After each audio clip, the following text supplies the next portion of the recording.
Hello, educators out there in Philadelphia. My name is Tre Johnson, and I'm here because Teach Plus Philadelphia asked me to share some thoughts for you all about how you'll enter the classroom and what should be on your mind from an anti-racism perspective going to this year's school year.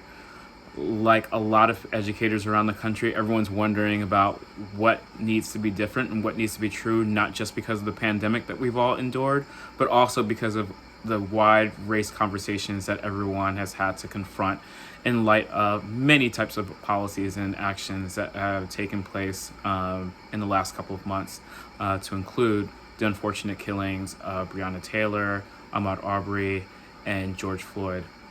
For me, I write on the side, but I've been in education for about 20 years now. And some of the things that have been on my mind is just, as we talk about change, I'm in particular wanting people to think about what is radically different, sustainable change, given all that we have continued to know about who we are as a society and what racial justice looks like. I wrote an article about 2 months ago called "When Black People Are in Pain, White People Join Book Clubs" for the Washington Post. And despite that headline, what was much more about was getting people to think about what is a renewed sense of commitment to sustainable anti-racist behavior. It means for many of us, starting from a place of learning is great. So if you want to read books, if you want to engage and be in conversation with people in your community about what can be different and what you're learning about what can be different, that is crucially important. I would never walk people away from that. And I think it also means, from an educator perspective and from anyone who experiences the potential to do harm to others, implicitly or explicitly, is how do we think about establishing a new baseline of what action looks like and changeable behavior looks like too. I talk a lot in therapy about how you disrupt patterns and be reflective about personal and community ownership around patterns that don't serve other people or yourself. And I think that should be how you think about the school year too. There are many things inside of our schools and school communities that don't serve the humanity of our students and our families well.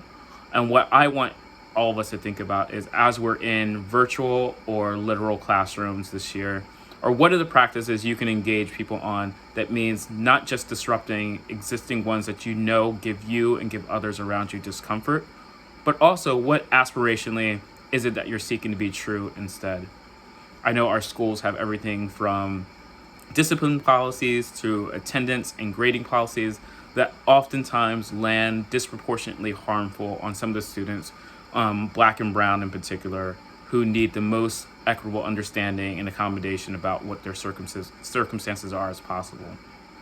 I deeply believe in the idea of getting proximate. I think getting proximate to communities different than you, to people and relationships that might not be part of your natural network or life cycle. I think those are fundamental pieces of understanding and getting the empathy of what it means to do something differently on behalf of people that you want to work alongside of and be in commitment to. And so that's what I would also encourage you all, is as much as possible, pandemic or no, is to find the ways that you can kind of close the chasm of difference between you and the communities that you're serving, and getting to know people in mutual directions on a relational level.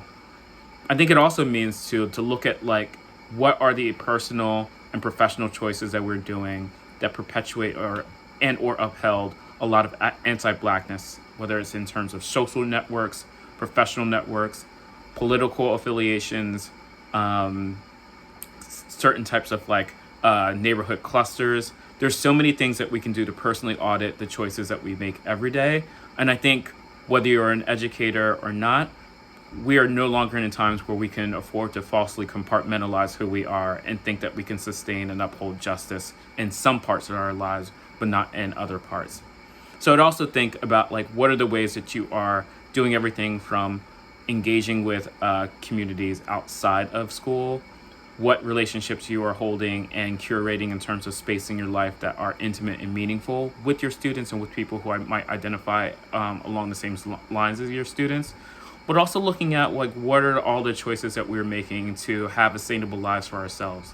So think about what you want to do in terms of investing in different types of communities, financially and socially and politically, but also what are the choices you're making as you move about different types of communities. Are you staying comfortable, or are you moving to a place of discomfort that might give you greater access to understanding the humanity and perspective of other people around you?